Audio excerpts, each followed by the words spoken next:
بسم اللہ الرحمن الرحیم۔ السلام علیکم دوستو، اللہ تعالیٰ نے دنیا میں ہر طرح کی مخلوقات کو پیدا فرمایا، جس میں انسان اور جنات بھی شامل ہیں، اور اللہ نے انہی میں سے ان کے جوڑے بھی پیدا فرمائے ہیں۔ کچھ لوگوں کا خیال ہے کہ جنات شادی نہیں کرتے، لیکن قرآن کریم میں یہ بات ثابت ہے کہ جنات شادی کرتے ہیں اور اپنے بچوں کو بھی پیدا کرتے ہیں۔ یہ بات بھی سچ ہے کہ ان کا نکاح بھی پڑھوایا جاتا ہے اور ان کی شادی بھی انسانوں کی طرح ہی ہوتی ہے، بلکہ مسلمانوں کی تمام جماعتیں جنوں کے وجود کو مانتی ہیں، اسی طرح تمام کفار اور اہل کتاب بھی جنوں کے وجود کو تسلیم کرتے ہیں۔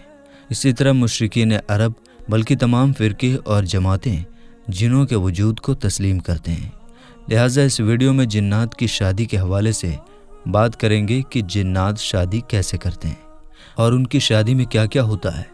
ایک دلچسپ اور سچا واقعہ آپ کو بتائیں گے کہ جب ایک مولانا صاحب نے غلطی سے جنات کا نکاح پڑھا دیا تو اس کے بعد جناتوں نے اس کے ساتھ کیا کیا، آئیے آپ کو بتاتے ہیں۔ یہ ویڈیو دیکھ کر کسی کے بھی رونگٹے کھڑے ہو جائیں گے، اس لیے میرے دوستو آپ اس ویڈیو کو لائک کر کے آخر تک ضرور دیکھیں۔ تو چلیے شروع کرتے ہیں۔ دوستو، ایک مولوی صاحب جن کا نام محمد نواز ہے، وہ کہتے ہیں کہ میں بچوں کو قرآن کریم پڑھاتا ہوں، اس کے ساتھ ہی دنیاوی تعلیم کی ٹیوشن بھی کچھ بچوں کو دیتا ہوں۔ آج کل کی سائنس نے جو ترقی کی ہے وہ اپنی جگہ پر ہے، مگر سائنس نے آج تک یہ کھوج نہیں لگا پایا کہ جنات کا وجود ہوتا ہے یا نہیں۔ اس لیے سائنس نے بھی یہ کہہ دیا کہ جنات کا کوئی وجود نہیں ہوتا۔ لیکن الحمدللہ ہم مسلمان ہیں اور ہم انسانوں، جانوروں اور نوازات کے علاوہ دوسری مخلوقات کی موجودگی کو بھی مانتے ہیں، جیسے کہ فرشتے اور جنات، کیونکہ جنات کے حوالے سے قرآن کریم میں بھی ذکر آیا ہے۔ اس لیے ہم یقین کرتے ہیں کہ نہ صرف جنات کا وجود ہوتا ہے بلکہ وہ ہمارے آس پاس بھی رہتے ہیں، لیکن وہ ہمیں نظر نہیں آتے۔ جیسے ہم انسانوں میں کچھ انسان برے اور کچھ انسان اچھے ہوتے ہیں، ویسے ہی جناتوں میں بھی کچھ جنات برے اور کچھ جنات اچھے ہوتے ہیں۔ اور آج میں آپ کو جو واقعہ سنانے والا ہوں وہ برے جناتوں کا نہیں بلکہ اچھے جناتوں کا ہے۔ مولانا صاحب کہتے ہیں، رات کا نہ جانے کون سا پہر تھا کہ اچانک میرے حجرے کے دروازے پر دستک ہوئی، یعنی کسی نے دروازہ کھٹکھٹایا۔ مجھے اللہ نے یہ خوبی دی تھی کہ میں چاہے جتنی بھی گہری نیند میں ہوں مگر تھوڑے سے ہی کھٹکھٹانے پر میری آنکھ کھل جاتی تھی، اور یہی وجہ تھی کہ میں جاگ گیا اور دروازے کی طرف دیکھنے لگا، اور پھر اچانک دوسری دستک ہوئی تو میں نے اپنے سرہانے رکھا موبائل اٹھا کر وقت دیکھا تو 11:21 ہوئے تھے۔ دروازے پر تیسری مرتبہ کسی نے کھٹکھٹایا اور میرا نام بھی پکارا۔ میں نے جلدی سے دروازہ کھول دیا، باہر دیکھا تو 2 اجنبی نوجوان میرے سامنے کھڑے ہوئے تھے۔ میں نے ان دونوں کو پہچانا نہیں تھا۔ میں نے ان کو دیکھتے ہی کہا، جی فرمائیے۔ انہوں نے کہا، مولوی صاحب ہمارے یہاں شادی ہے، اس لیے ہم آپ کو نکاح پڑھانے کے لیے لینے آئے ہیں۔ میں نے کہا، معاف کیجیے گا، میں نے آپ لوگوں کو پہچانا نہیں، ذرا اپنے بارے میں بتائیے۔ انہوں نے کہا، ہم پڑوس والے گاؤں میں رہتے ہیں۔ تو میں نے ان سے پوچھا، آپ لوگوں کا کیا نام ہے؟ کیونکہ اس گاؤں کے کافی لوگ مجھے جانتے ہیں اور میں بھی انہیں جانتا ہوں۔ اس نے کہا، میرا نام جنجار ہے اور اس کا نام افق ہے۔ تو میں نے اپنے آپ سے کہا، عجیب نام ہے۔ ان دونوں سے تھوڑی باتیں کرنے کے بعد مولوی صاحب ان کے ساتھ چل دیے۔ مولوی محمد نواز بتاتے ہیں کہ مارچ کا مہینہ تھا، اس لیے رات تھوڑی ٹھنڈی تھی۔ وہ دونوں میرے آگے آگے اور میں ان کے پیچھے پیچھے چل رہا تھا۔ ان کی رفتار بہت تیز تھی، مگر وہ میری وجہ سے دھیرے چلنے پر مجبور تھے۔ تقریباً 20 منٹ چلنے کے بعد ان کا رخ بدل گیا، یعنی انہوں نے اپنا راستہ بدل دیا۔ یہ دیکھ کر میں پریشان ہو گیا، کیونکہ گاؤں تو دوسری طرف تھا اور جدھر وہ جا رہے تھے اس طرف ایک بڑا سا میدان تھا جہاں گاؤں کے لڑکے دن کے وقت کرکٹ وغیرہ کھیلتے تھے۔ میں نے کہا، بھائی آپ کہاں جا رہے ہیں؟ گاؤں تو اس طرف ہے اور ادھر تو میدان ہے۔ انہوں نے کہا، جی اصل میں گاؤں میں جگہ نہیں تھی، اس لیے ہم نے شامیانہ ادھر لگایا ہے۔ میں بھی چپ چاپ ان کے پیچھے پیچھے چلنے لگا۔ وہ دونوں وقت وقت پر پیچھے مڑ کر میری طرف دیکھتے تھے، جیسے کہ یہ یقین کرنا چاہتے ہوں کہ میں ان کے پیچھے آ رہا ہوں یا نہیں۔ میں نے چلتے ہوئے دوبارہ کہا، سنو بھائی، شادی ہے نا آپ کے یہاں؟ تو انہوں نے جواب دیا، جی ہاں۔ میں نے کہا، تو یہ خاموشی کیوں ہے؟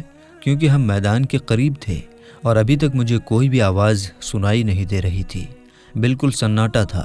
इसलिए मैंने उनसे पूछा तो उन्होंने कहा, जी जी इंतज़ाम तो है, मगर निकाह पढ़ाने के बाद। ये कहकर वो फिर से चलने लगा।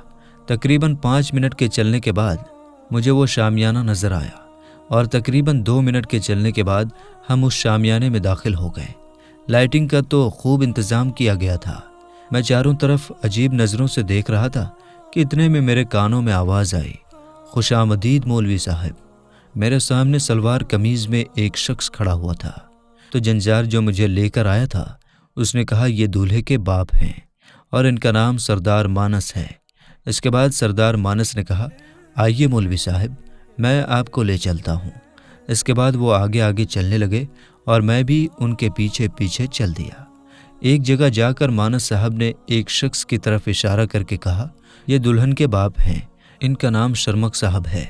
मैंने मुस्कुराकर उनकी तरफ मुसाफा करने के लिए हाथ बढ़ाया तो उन्होंने मेरा हाथ गर्मजोशी से पकड़कर हिलाया।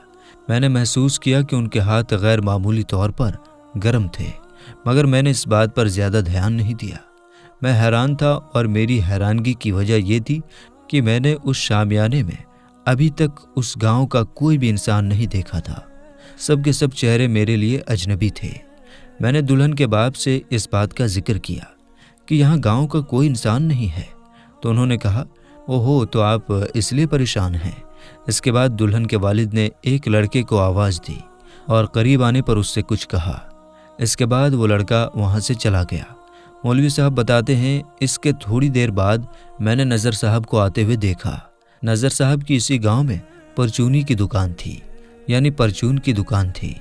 उसके बाद अहमद खां साहब मिले, शेर दिल साहब मिले, गुलाम अली और शाहिद अली, इन सब को मैंने देखा।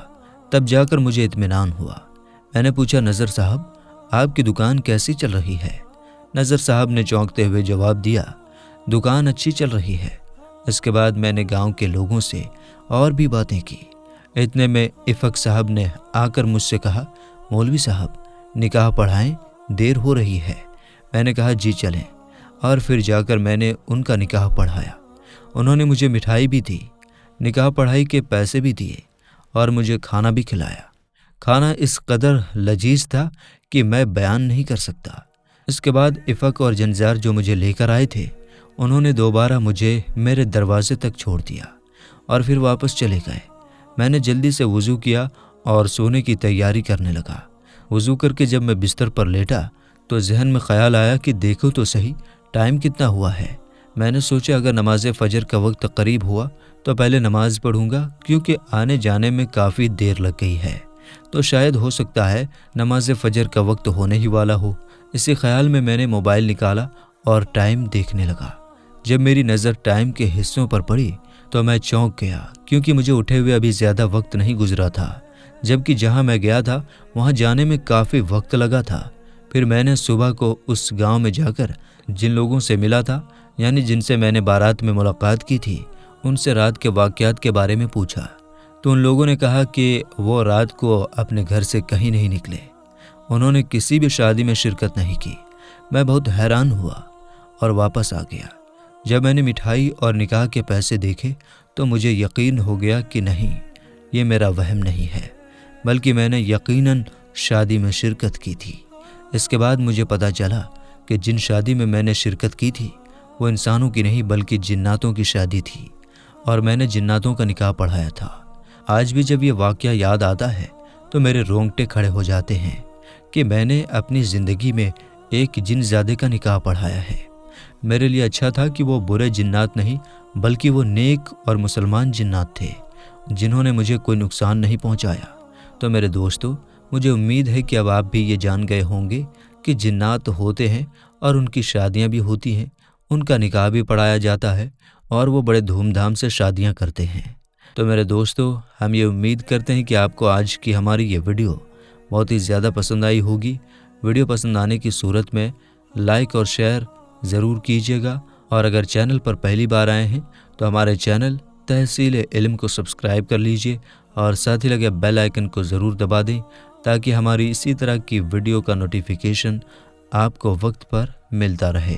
तो मिलेंगे इंशाअल्लाह ताला फिर एक नई और अच्छी वीडियो के साथ।